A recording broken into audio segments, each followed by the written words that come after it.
어느 마을 동쪽 변두리에 낡은 아파트가 있었습니다. 3층의 한 구석에 모자가, 2층 한 구석에는 오이가, 그리고 1층의 한 구석에는 숫자 2가 살고 있었습니다. 세 사람은 마음이 맞는 친구들이었습니다.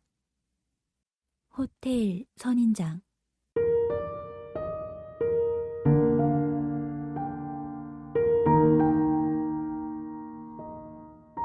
두 번째 이야기. 세 사람의 방. 며칠 후 오이와 모자가 함께 찾아왔을 때 이는 스스로도 놀랄 정도로 반가운 마음이 들었습니다. 두 사람이 같이 왔네요. 이는 문을 열고 두 사람을 맞이했습니다. 별로 바쁘지 않으면 들어갈게. 모자가 말했습니다. 바쁠 것도 없어요. 하루 일과를 깔끔하게 정리하고 지금 막 집에 돌아온 참이에요. 그거 잘 됐네. 자, 한 잔 마실까 그럼? 모자가 집 안으로 들어오자 오이는 저는 괜찮습니다. 당신이 바쁘건 안 바쁘건 저는 전혀 상관없으니까 신경 쓰지 마세요. 하고 시원시원하게 말하며 들어왔습니다.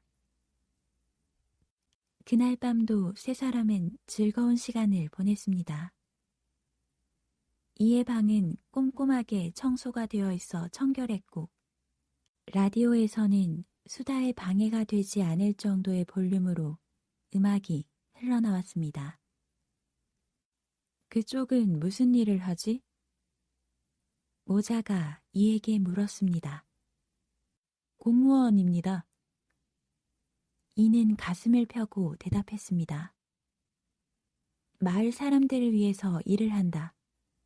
이는 그것을 자랑으로 여기고 있었습니다. 그러나 모자는 그게 다였습니다. 공무원? 그거 참 따분한 직장이겠네. 오이는 그렇게까지 말하는 것이었습니다. 이는 좀 기분이 상했습니다. 모자는 백수였습니다. 어찌어찌 입에 풀칠은 했습니다.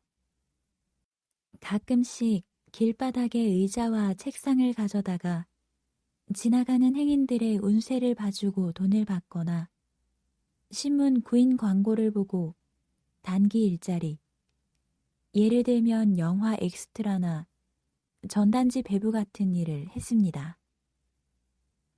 골동품 가게에서 너덜너덜한 항아리나 찻 주전자를 싸게 구입해 행상을 하던 시절 익혔던 말솜씨로 부자들에게 비싼 값으로 되팔기도 했습니다. 모자는 엄청난 독서가였으며 역사에 대해서도 일가견이 있었기에 그런 것은 일도 아니었습니다. 이거 먹어도 되나? 부엌 쪽에서 오이가 물었습니다. 양손에 달걀을 하나씩 들고 말입니다. 나는 달걀이 정말 좋아. 달걀은 맛있는 데다가 영양도 풍부하니까. 오이는 영양을 대단히 신경 쓰는 사람이었습니다. 물론 마음껏 먹어요.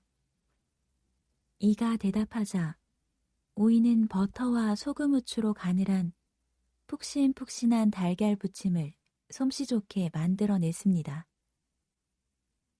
그렇게 즐거운 시간을 보내고 밤이 늦어 두 사람이 고마움을 표하며 돌아가자 이는 몹시 지쳤습니다. 방은 엉망으로 어질러져 있었습니다. 술 냄새가 진동을 해서 이는 창문부터 열었습니다. 상쾌한 공기다. 별이 보입니다. 밤 공기는 촉촉하게 젖어 창문으로 얼굴을 내민 이의 코끝을 기분 좋게 식혀 주었습니다. 이는 혼란스러웠습니다. 모자와 오이가 찾아왔을 때 엄청나게 반가웠던 것은 사실입니다. 그러나 지금 이렇게 갑자기 텅 비어버린 방 안이 너무나 외로워서 곤란한 것도 사실입니다. 이는 자신이 그들의 방문을 기뻐하는 것인지 피하고 싶은 것인지 가려낼 수가 없었습니다. 이는 고민에 빠졌습니다. 뭐든지 딱 잘라 명쾌하지 않은 건 이의 적성에 맞지 않았습니다. 이에게는 참기 힘든 일인 것입니다. 이의 머리 위 저 멀리에서 별은 아름답게 빛나고 있었습니다. 그 시각 모자는 애완 거북이들에게 야식을 주고 있었습니다. 거북이들은 온순하기 때문에 키우기 적합한 동물이라고 모자는 생각했습니다. 많이 먹어라. 모자가 다정한 목소리로 말했습니다. 오이는 부모님께 편지를 쓰고 있었습니다. 샤워를 마친 후였기 때문에 몸의 초록이 구석구석까지 선명하고 몸에서는 비누 냄새가 났습니다. 아버지, 어머니, 건강하십니까? 저는 건강합니다. 도둑질도 나쁜 약도 하지 않습니다. 나쁜 여자에게 노란하지도 않습니다. 친척들이 걱정하던 도시의 악행과는 전혀 연이 없습니다. 제가 일하는 주유소의 점장은 좋은 사람입니다. 제가 일을 잘한다며 여름에는 보너스를 주겠답니다. 친구도 사귀었습니다. 모자와 숫자 2입니다. 두 사람 모두 그다지 건강해 보이지는 않지만 친절한 사람들입니다. 남동생들, 여동생들, 할아버지, 할머니, 증조할아버지, 증조할머니, 그 외 여러 사람들에게 안부 전해주세요. 사랑을 담아 오이가. 그 후로도 모자와 오이는 나란히 그리고 틈만 나면 이의 방으로 놀러 왔습니다. 해서 처음에는 세 사람의 모임 장소가 늘 이의 방이었습니다. 이는 여전히 무언가 찝찝한 기분으로 있었습니다. 모자와 오이가 오는 건 기쁜 일이었지만 돌아가면 쓸쓸해. 거기다 청소도 만만치 않은 일이었습니다. 더군다나 이는 두 사람이 오지 않는 날에도 혹여나 올지도 모른다는 생각에 위스키와 맥주를 준비하는 것이었습니다. 그래서 두 사람이 오지 않게 되면 실망해야 할지 안심해야 할지 알 수가 없어서 또 고민에 빠져버리는 것이었습니다. 어느 날 이는 결심했습니다. 두 사람에게 그것을 털어놓기로요. 고민에 지쳐버린 것입니다. 뭐라고요? 오이는 놀라서 물었습니다. 너 설마 그런 걸로 쭉 고민한 건 아니지?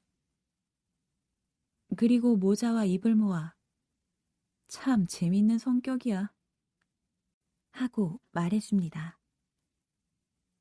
그럼 내 방에 오면 되잖아. 오이가 말하고 내 방도 상관없는데 하고 모자도 이야기했습니다. 이는 갑자기 시야가 맑아지는 것 같은 기분이 들며 속이 시원해졌습니다. 이제 더 이상 고민하지 않아도 되는 것입니다.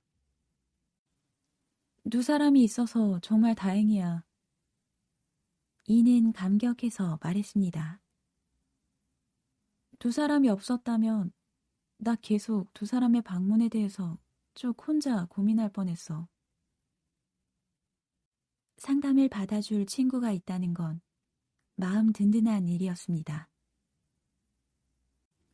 세 사람은 모자의 방과 오이의 방을 각각 둘러본 후 만장일치로 오이의 방을 모임 장소로 결정했습니다. 모자는 청소하는 습관이 없었기에 산더미처럼 쌓인 책들 사이에서 무수하게 처진 거미줄과 거기를 자유롭게 거북이들이 오다닐 뿐만 아니라 책에도 거북이에도 거미줄마저도 먼지가 두텁게 쌓여 있었던 것입니다. 오이는 괴상한 비명을 지르며 획 물러서서 저는 복도에서 기다리겠습니다. 하고 창백한 얼굴로 말했지만 이는 상당한 인내심을 발휘하며 끝까지 방을 둘러보고는 매우 문학적이네요. 하고 말했습니다. 이에게 있어서 문학이란 불가사의한 것이었습니다. 그러니까 수상쩍거나 꺼림직한 것은 모두 문학적인 것이었습니다. 이에게 그것은 편리한 말이었습니다. 뭘 좀 안 해? 모자도 만족한 듯 합니다. 자, 그럼 이번엔 오이의 방이었습니다. 이곳은 아주 청결했습니다. 전기도 번쩍번쩍 밝아서 여러 가지 운동기구들을 비추고 있었습니다. 실내 자전거나 벤치 프레스기, 팔굽혀펴기를 위한 추달린 기구까지 있었습니다. 그러나 그것뿐이었습니다. 의자는 없어? 이가 신기해서 물었습니다. 잿더리는? 오이는 어깨를 으쓱하며 그런 건 없어요. 하는 말을 대신합니다. 오이는 담배 같은 건 피우지도 않았고 몸도 마음도 직선으로 곧았기 때문에 의자에도 앉을 수 없었습니다. 그래서 모자는 잿더리를, 이는 의자를 각자의 방에서 가져오기로 했습니다. 덤으로 모자는 너덜너덜한 항아리를, 이는 관청에 남아있던 관광 포스터를 한 장 가지고 왔습니다. 두 사람 모두 오이의 방이 너무나도 살풍경하게 느껴졌기 때문입니다. 이제 꽤 방다운 방이 됐네.